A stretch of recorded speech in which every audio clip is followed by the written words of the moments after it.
Before they were selling out stadiums and headlining blockbusters, they were here, cutting up on 106 in Park and making us laugh. Let's take it back to the early days of some of the funniest stars in the game. I want to know like the 3 main things we should know about Kevin. 3 main things you should know about Kevin Hart. I'm funny. That's the first thing.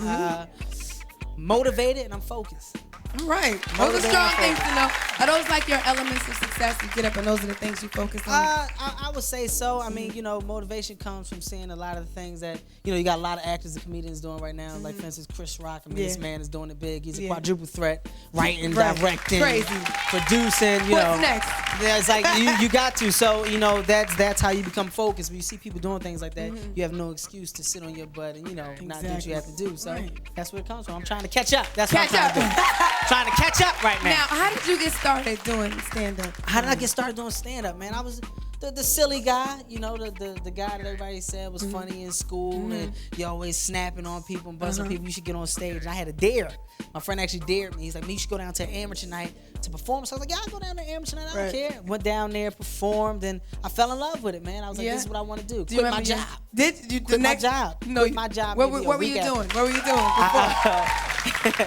I was working I was a sneaker salesman. I worked at City Sports in Philadelphia. Okay. I was selling sneakers. Little City Sports I can tell you everything you need to know about them. Can you? You got arches. What's wrong? Shin splints? There's anything you need to know, I can break it down for you. I think I'm okay today. Okay, just let me know. Okay.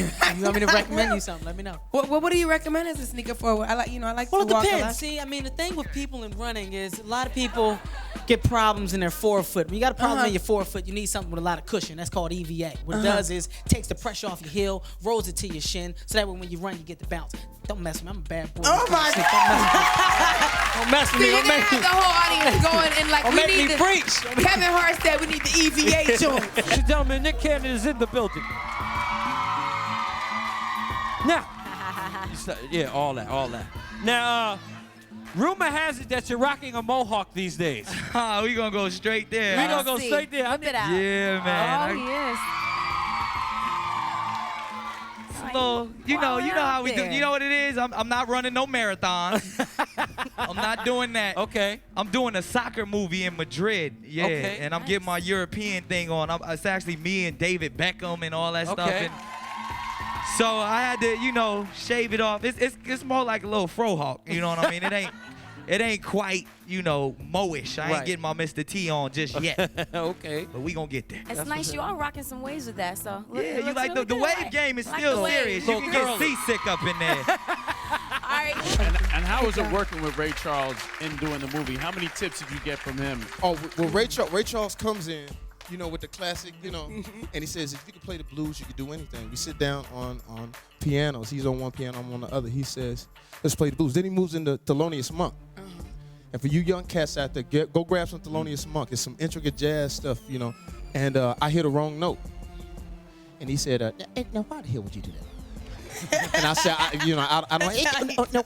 don't understand, man. And he said, the notes are right underneath your fingertips. You got to take time out to find the notes. So I use that now as my everyday life, is that life is the notes underneath your fingers. You just got to take your time my leg to underneath put your your, I'm sorry, to get your music. So play your notes, man. Young folks, play your notes. Now, what can people expect from your comedy show? When they come out there, what are some of the topics that you're going to discuss? Man, I always talk about my own personal, Of course. you know what I mean? I talk about me. You know what I mean? People like to hear me talk about myself. My different experiences living every day. And I like to talk about stuff in the news, like Ted Williamson. You know what I mean? I heard you did a skit on him. Oh, my God. You did this, you seen the skit? And I heard he been looking for him. He called my mother's house and told him, Shut up. tell Mike I'm looking for him right now, 93.53. Hollywood really hasn't gotten to you because you're not big-headed, you're not obnoxious, you're very humble. How do you stay grounded? Well, I'm a Chi-Town brother, for number one. Hey, church. But Hollywood they used to treat me so bad. Everybody used to tell me that I had to go to Hollywood back in the 70s. The only way you can make it is you had to go to Hollywood. And I used to go to Hollywood in the late 70s or early 80s, and they never gave you respect. No one wants to help anybody. They never gave you any type of help or confidence or anything like that. They used to bump me all the time And the last time they bumped me was in 1988. I had sponsorship at all the comedy clubs, and they kept bumping me. And my wife and I, we saved all our money to go there. And at the end of the night, I got there at 6. I didn't perform until 3:30 in the morning. Dang. And my wife looked at me. She said, "How you feel?" I said, "You know what? This is the last time I'm coming to L.A. The next time I come, they're going to send for me." And I went home and I made a name for myself. Church. Yes, he did. Church. Yes, he did. Anthony Anderson in the house, What up, man? What's up, y'all? Hey. Yo, you? Anthony, my first time on 106. The very first time. It's your long time. I made it. Yeah. I made it, mama. I made it. Whatever my camera is, mama, I made it. Now let's like start and begin from the beginning. You went to Howard University. How did you get your first break? My first break was actually on In the House with LL Cool J and Debbie Allen. Oh. I played one of LL's boys back, not that it was ever a bad show, but back when it was on NBC. So, you know, that was my first break into the business. And then from there, I went to the Saturday morning show Hang Time. Was there for 2 years. And then I did my first movie, Life, man, with Eddie Murphy and Martin Lawrence, and the rest is history. Now, when you're taping now, you're filming stuff, it's just so funny in movies. How much of it is really just you just acting up on the... A lot of it, you know, depending on the directors that I'm working with, you know, they allow me my freedom. I mean, but they know when they cast me in something, they're casting me for a certain reason. And so they just allow me that freedom just to be me and do what I do, and I appreciate it. Okay, all right. Where are you from originally? Compton. CPT, baby. So you have a new series called All About the Andersons. All About the Andersons. Right. Yeah. Now, tell us about it. We hear it's kind of like autobiographical. Yeah, it's semi-autobiographical. It's you know, it's about my relationship with my father when I returned home from college. But in the show, I'm returning home after being in New York for 10 years as a struggling actor. But, you know, my father tried to show me this tough love, so he took all the phone jacks out of the house, put a payphone in the family room. He put a paid washer and dryer in the garage, made me pay to wash and dry my clothes. Responsibility. No, this is real. This is real spirit right here. This is real. Yeah, my man did this.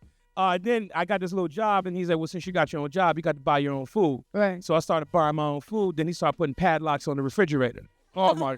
So we touch on those things in the show, but it's really about 3 generations of men living under one roof. You know, my father, his relationship with me, my relationship with my 6-year-old son, and the relationship that my son has with his grandfather. What's up, Sid? Man. I can't call it. How you doing? We good. So you have a new book, man, called Grown Ass Man. What's the difference between? You gotta break it down for us. What's the difference between just a man and a grown ass man? You know, I always say that you go, you know, in this situation, you go from being a child to a boy, boy to a man, man to a grown man. Then when you gotta handle your business, you're a grown ass man.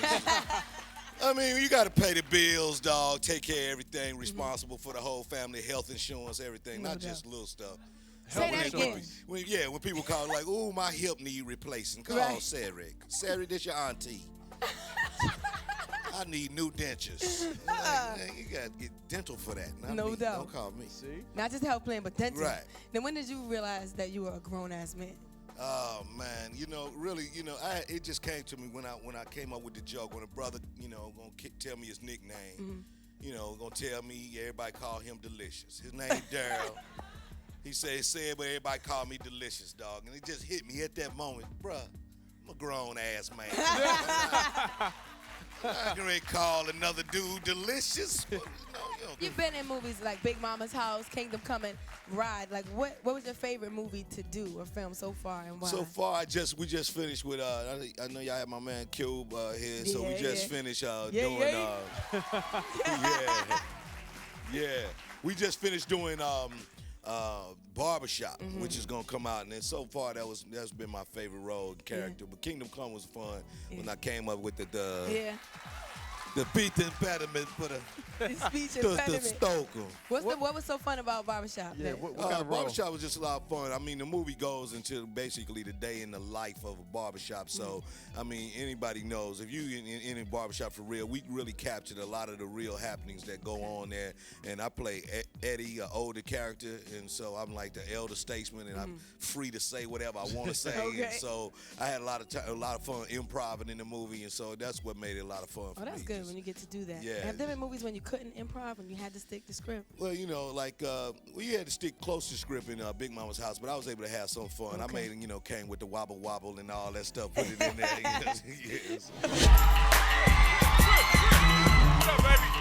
Chris Rock in the building. Come on over there. Come on over there. Y'all give it up for Mr. Rock. What's up? What's up? Still like having a Mr. Rock. Come sit down, man. 106 in Park. You're back. Hey. Yeah. Before we start talking about the movie, we got to break in and ask you about Everybody Hates Chris. Tell us about that. What's going on? Oh, Everybody Hates Chris is a TV show I got coming. I'm producing. And how'd you get the name? Because nobody hates Chris Oh, Rock. Everybody lots of loves people Chris hate Rock. Chris. Who hates Chris Rock? It's about my childhood and being bused to school. So I'm like the only black kid in this white school, and I get beat up every day. It's very Charlie Brown and me and my parents and all this stuff. So it comes on the UPN. Did you have fights all the time? No, I got beat up all the time. You did. What was your worst beating up? Who did it? Oh, I just a girl or a guy? A guy. I remember one time getting beat up in front of my like near my house. Yeah. And in order to get home, I would have to walk by the guy that just beat me up. And what'd you so do? I just walked around the block to get home. Like, Now, who hates Chris Rock? oh, nobody Come on, hates name. Chris. That's my thought. Well, the kid that you hate on the me block and- did. I don't hate you, Chris. Why does he think that you hate him? Don't know. I What don't has hate happened, Chris. AJ, that you haven't Nothing. shared? I took his woman. No. You're so successful, but yet so humble. How have you been able to keep such a humble head, dog? My name is Tracy Jamel Morgan. My mother's name is Elise. My father's name is Jimmy. And I know that, and that's it. I'm just staying grounded and down like 4 flat tires. I hear that, dog. I hear that. That's good to hear, man. Definitely good to hear. I'm 39 years old. If I was going to go off the deep end, I would have did it a long time ago. Well, you're not doing it anytime soon because you got a tour that you're going around all over the country. Yeah, Where are you just going take next? your time. I'll be in Denver. I'll be in Denver this weekend. And then from there, I come back and I go somewhere else. And I just take my time and drink a lot of water and walk slow. And you still got the TV show popping. You still got the movies One coming day out. at a time. Wait, what's the next movie you working on? I'm working on a movie called Nailed with the director is David Russell. He directed 3 Kings and all that. And me and Jessica Biel is going to be starring in that movie. That's a big look. It's a very big look. Well, congratulations on everything, Thank Tracy. you very much. And so sit down the street, come holla at Cool us stuff. All right? Yeah. He said cool stuff. He is so silly. No doubt. Like she said, you're down the street. Don't be a stranger. Come back and see us Yeah, a more lot of often, all right? magical stuff happening in the studio. I love you guys, man. All day long, baby. A lot of magic. From stand-up to sitcoms to NAACP Image Award nominees and winners, these comedy legends prove that black laughter is power.